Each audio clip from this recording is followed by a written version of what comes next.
Hi, I'm Paul Fuller, Assistant Curator at Maine Maritime Museum. I wanted to take a moment today to talk about some of the language we use when discussing maritime topics. Like any specialized area, there are a lot of unique words that we use pretty frequently. And these words, our maritime jargon, can be confusing and intimidating, at times making it seem like we're speaking an entirely different language. If you've ever found yourself reading a book about maritime history and struggling to understand what a specific word means, don't worry, you are far from alone. To be honest, I'm still learning a lot of maritime jargon, and this kind of thing is my job. So I wanted to take a moment today to look at some of the different words that we use when describing sailing vessels and try to clear up at least some of that confusion. Boats are typically the smallest type of watercraft, and there are a lot of different types of boats. It's a pretty generic term.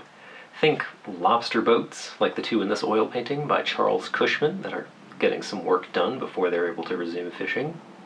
Another type of boat could be a skiff, like the one being rowed by these very unfortunate duck hunters in this print.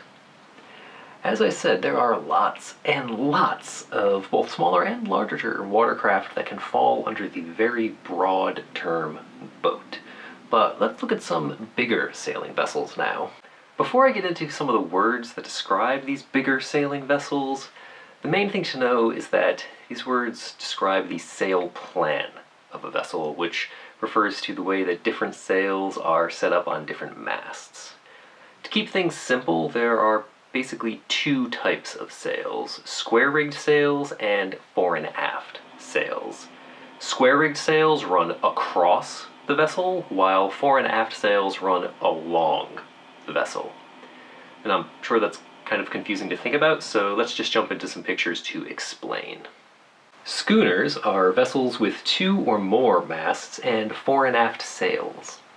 In this watercolor of a schooner named Polly, you can see the two masts and how the sails stretch out behind them along the vessel. There are two other sails at the fore or front of Polly, and those are called jibs, but I'll leave those for another video.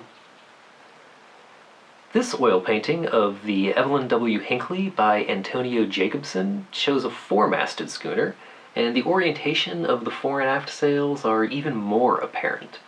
You can see that they run along the vessel. Schooners come in all sorts of sizes, from the smaller two-masted schooners like the museum's Mary E, up to the colossal six-masted Wyoming. Briggs are two-masted vessels that combine square-rigged and fore and aft sails.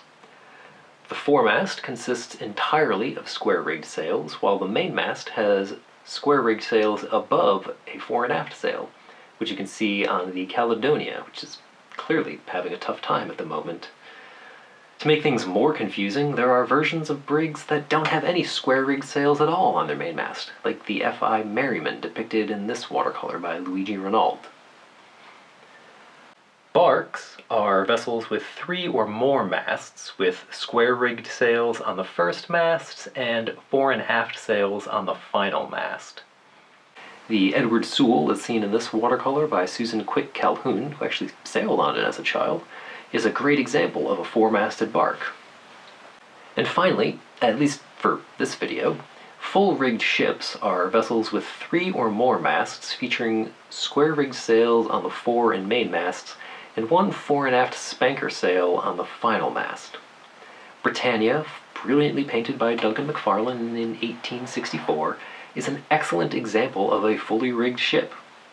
Another great example is this depiction of the Levi C. Wade in San Francisco Bay. This oil painting not only provides a great view of a full-rigged ship, but of other vessels in the bay teeming with activity. We can see a type of boat known as a dory, a tugboat, a schooner, and a bark.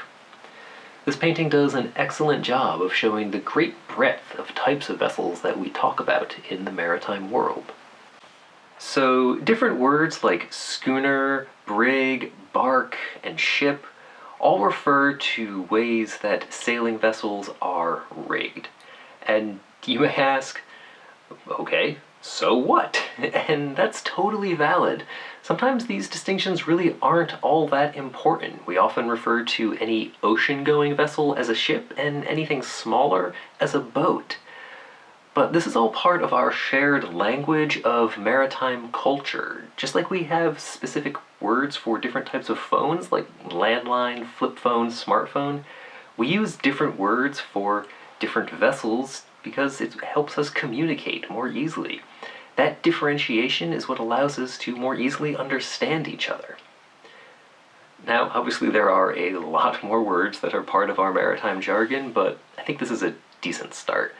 So next time you come across one of these words while reading, I hope this at least helps you visualize the type of vessel that you're reading about. Thanks for watching.